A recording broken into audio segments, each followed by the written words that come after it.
محمود غزنوی کا بڑا محبوب وزیر تھا اور بہت زیادہ بادشاہ اس سے محبت کرتا تھا، تو آیان سلطنت جلتے تھے۔ تو بادشاہ گاہے گاہے کوئی ایسا منظر ان کو دکھلاتا کہ اس سے میں خاص پیار کیوں کرتا ہوں۔ ایک دن بادشاہ کے ہاتھ میں موتیوں کی بھری ڈبیا تھی، محل کے اندر یہ ایک حوض تھا، اس کے اندر اس نے وہ سارے موتی پھینک دیے۔ تو اس نے ایک ایک وزیر کو کہا کہ یہ موتی نکال کے لاؤ، اور سنو اپنا لباس اور اپنا بدن نہیں بھیگنے دینا۔ وہ سب نے کہا یہ کیسے ہوگا کہ موتی بھی تہ سے نکال کے لائیں اور بدن بھی اور کپڑے بھی نہ بھیگیں۔ تو دوسرے کو کہا، اس نے کہا حضرت یہ کیسے ہوگا۔ جب بات آئی ایاز کی تو ایاز نے فوراً چھلانگ لگا دی، موتی پکڑے ہتھیلی میں لیے اور کانپتے ہوئے بدن کے ساتھ بادشاہ کے سامنے پیش ہوا۔ حضور یہ لے لیجئے۔ بادشاہ غصے میں تھا کہ میں نے کہا تھا لباس اور کپڑے بھیگنے نہیں چاہیے، تیرے بدن سے پانی نچڑ رہا ہے، تیرے لباس سے پانی نچڑ رہا ہے، یہ کیا؟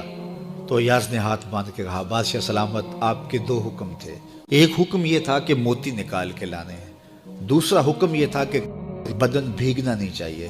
ایک کام میں نے کر دیا ہے، دوسری غلطی ہو گئی ہے، معافی چاہتا ہوں۔ تو کہا وزیرو یہ ہے خوبی اس کی، تم نے کہا ہم کیسے نکال کے لائیں، اس تالاب میں اتریں گے تو بدن تو بھیگے گا ہی بھیگے گا۔ تو کہا جب شہوات دی گئی ہیں، خواہشات رکھی گئی ہیں، آرزویں دیوانی ہیں، اور پھر اس کائنات کے اندر رہ کر کے حضرت انسان کبھی تو اس تالاب کی غلاظت سے اپنے آپ کو بھر ہی دے گا، تو پھر کمال کیا ہے کہ نیکی کے پھول پیش کر دے، سجدے کے موتی پیش کر دے، رکوع اور قیام کے موتی پیش کر دے، سارے موتی پیش کرے، پھر مالک کا جلال کہ تیرے کپڑے کیوں بھیگے، یہ گناہ کیوں کیا، یہ گناہ کیوں کیا، ہاتھ جوڑ کے مالک اس کی معافی مانگ۔